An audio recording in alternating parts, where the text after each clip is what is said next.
ஆனா குடும்பத்துல சில நேரம் வெளியில சொல்ல முடியாத அளவு ஒரு சில கஷ்டங்கள் இருக்கதானே செய்யுது. அந்த மாதிரி ஒரு இல்லப்பா, நீ சொல்ற எதையும் நான் கேட்க போறது இல்ல.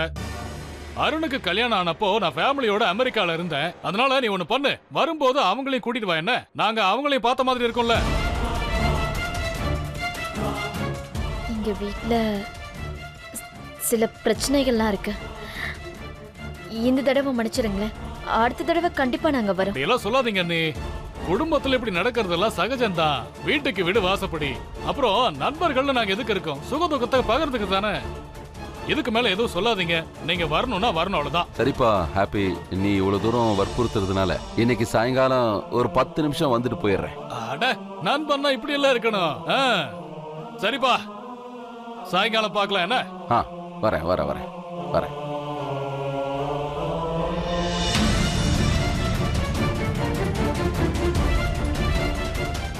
என்னங்க நீங்க?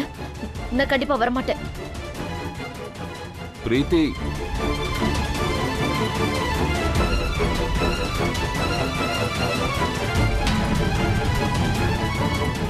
ஆனா மாமா பாருங்களேன், இப்ப பாவம் அக்காவும் மாமாவும் அவங்க பர்த்டேவை எப்படி என்ஜாய் பண்ணுவாங்க? தான் பெத்த மகனே வெளியே போய் பாவம் கஷ்டப்பட்டுட்டு இருக்கான். அங்கேயும் இங்கேயும் அலைஞ்சிட்டு இருக்கான். அவங்க மத்த பையனோட பர்த்டேவை எப்படி என்ஜாய் பண்ண போறாங்க? என்ன வீரன், நீ ரொம்ப சரியா சொன்ன ஷானு. இன்னைக்கு அண்ணனுக்கும் அண்ணிக்கும் ரொம்ப துக்கமான நாள். வர வர இது வீடு மாதிரியே தெரியல, ஏதோ தியேட்டர் மாதிரி இருக்கு. இங்க இருக்கிறவங்க ஒருத்தரை விட ஒருத்தர் பெரிய நாடகக்காரங்களா இருக்காங்க.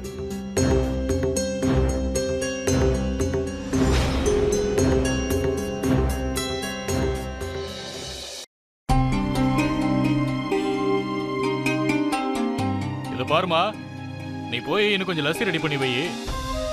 என்ன, இன்னும் நிறைய பசங்களாம் வராங்க. என்னப்பா பாத்துட்டு இருக்க? லஸ்ஸி எடுத்து குடி. இது சாக்லேட் மில்க் ஷேக். ஓ அப்படியா, பரவாயில்லையே. சாக்லேட் மில்க் ஷேக்கா? என்ஜாய் பண்ணு என்ஜாய் பண்ணு.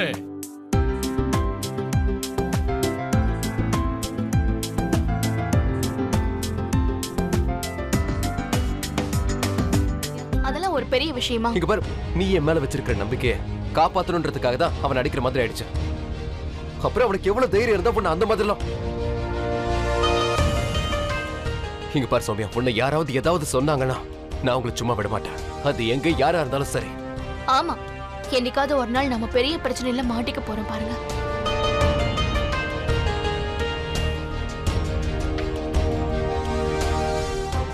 நீ சொல்றது சரிதான். நான் சண்டை போட்டிருக்க கூடாது. அப்புறம் என்ன இருந்தாலும் அந்த சண்டையால எந்த பிரயோஜனமும் இல்லையே, அப்படித்தானே? ஏன்னா நான் யாருக்காக சண்டை போட்டனோ அவளுக்கு அந்த மதிப்பு தெரியல. மதிப்பு தெரியாத ஒருத்திக்காக நான் தான் சண்டை போட்டேன். காதல உண்மைன்னு நினைச்சுக்கிட்டு இருக்கேன். அங்க இருந்தவங்க எல்லாம் நம்மளை பத்தி என்ன பேசினாங்கன்னு நீ அங்க கேட்டுட்டு இருந்தல. அவங்க எப்படி நம்ம லவ் ஸ்டோரியை பாராட்டி பேசினாங்க. ஆனா உனக்கு அதோட மதிப்பே தெரியலையே. அவங்களுக்கு எப்படி தெரியும் நான் இந்த லவ் ஸ்டோரியோட ஹீரோயின் கிட்ட நாள் தவறாம தினமும் திட்டு வாங்கிட்டு இருக்கேன்னு? அதுவும் சின்ன சின்ன விஷயத்துக்கெல்லாம். அது சரி, வாழ்க்கை முழுக்க பிரமாதம். இப்படி இல்ல இருக்கணும். இன்னொரு விஷயம் பண்ணணுமே, கொஞ்சம் பயபக்தியா கேட்டா நல்லா இருக்கும். சாரி, முட்டிக்கால் போட்டு கேட்கணும்.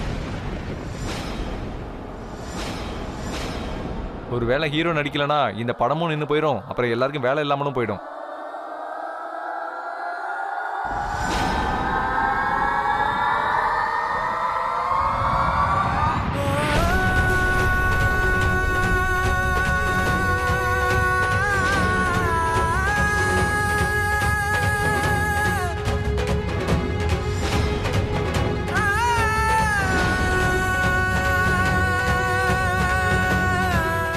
சாரி.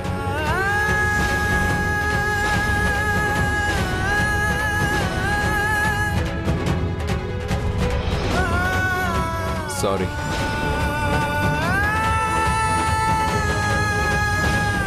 Backup cancel. எல்லாம் வேலையை பாருங்க.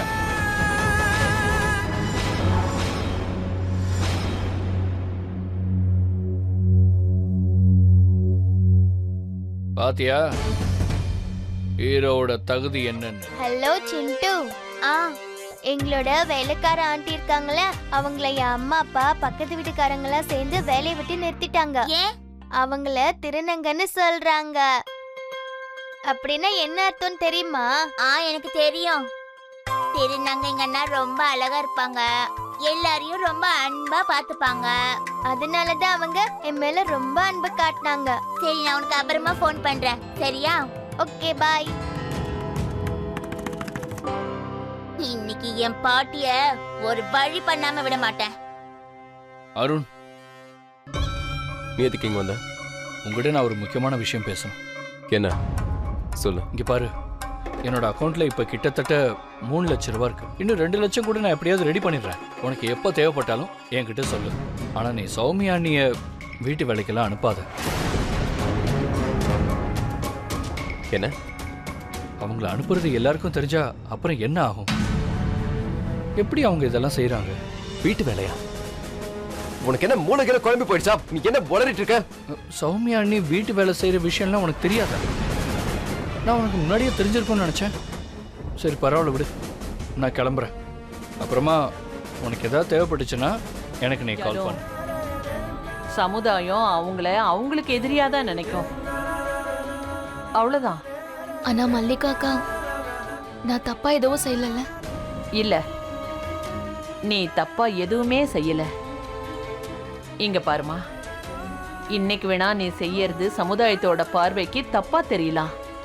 ஆனா நாளைக்கு இதே சமுதாயம் உன்னை பாராட்டும். இந்த மாற்றத்தை பார்க்கறதுக்கு நான், அருண், அப்புறம் நீ இல்லாம கூட போகலாம். ஆனா மாற்றம் கண்டிப்பா வரும். அப்புறம் இதுக்காக போராட்டத்தை நிறுத்தாம தொடரணும். பாத்தியா, பேசிக்கிட்டு இருக்கும் போதே நேரம் எப்படி போச்சுன்னே தெரியல. சரி, இப்ப நான் கிளம்புறேன், கொஞ்சம் வேலை இருக்கு, அதை முடிச்சிட்டு வந்துடுறேன். நீ உன்னை பத்திரமா பாத்துக்க. சரி. அந்த கடவுளோட ஆசீர்வாதத்தால உங்க 2 பேருக்குள்ள இருக்கிற இந்த அன்பு வாழ்நாள் பூரா தொடர்ந்து இருக்கணும். ஓஹோ, என்னோட பாட்டி ஏன் இப்படி அழறீங்க? நம்ம உடனே கிளம்பலாமா? அவங்க வெயிட் பண்ணிட்டு இருப்பாங்க. சரி, வா போலாம்.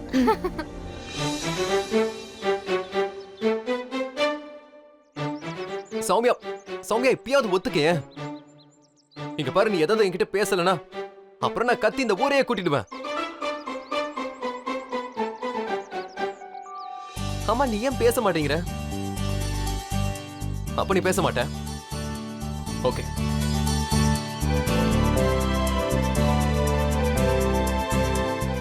ஹலோ டைரக்டர் சார், ஒரு எமர்ஜென்சி. சௌமியா, அம்மாடி, இத பாருமா, அவ என்ன செஞ்சிருந்தாலும் நல்ல எண்ணத்துக்கு தானே பண்ணிருப்பான். ஆமா சௌமியா, நீ இந்த மாதிரி சமுதாயத்தை பத்தி நீ கனவு கண்டுகிட்டே இரு.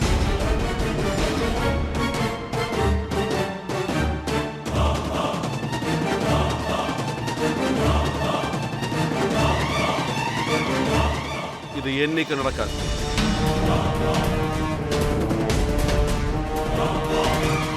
கடவுள் திருநங்கைகளை வித்தியாசமா படைச்சிருக்காரு. ஏன்னா அவங்க தனியா இருக்கணுங்கிறதுக்காக.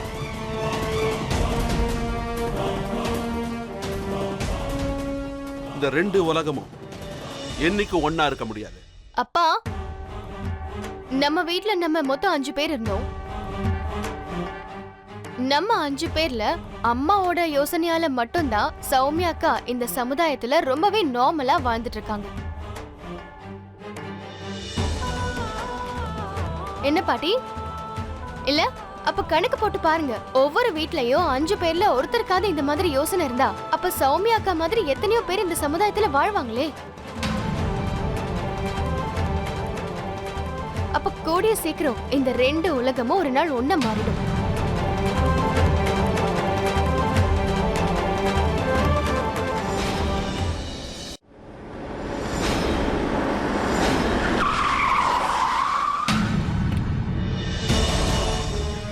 ரெண்டு பேரும் கீழே இருக்குங்க, வாங்க. சரி, போனை கட் பண்ணு. அர்ஜுன் தாஸ் சார், இவங்க எல்லா உண்மையும் ஒத்துக்கிட்டாங்க சார். இவங்க தான் அந்த குற்றத்தை பண்ணியிருக்காங்க. செஞ்ச எல்லாத்தையும் சொல்லிட்டாங்க சார். தப்பு செஞ்ச குற்றவாளிகளை பிடிச்சவங்க கிட்ட ஒப்படைச்சிட்டோம். இனி நீங்களே பாத்துக்கங்க.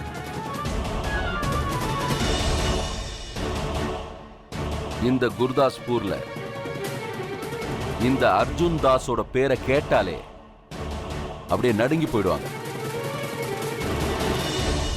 நீங்க என்னடானா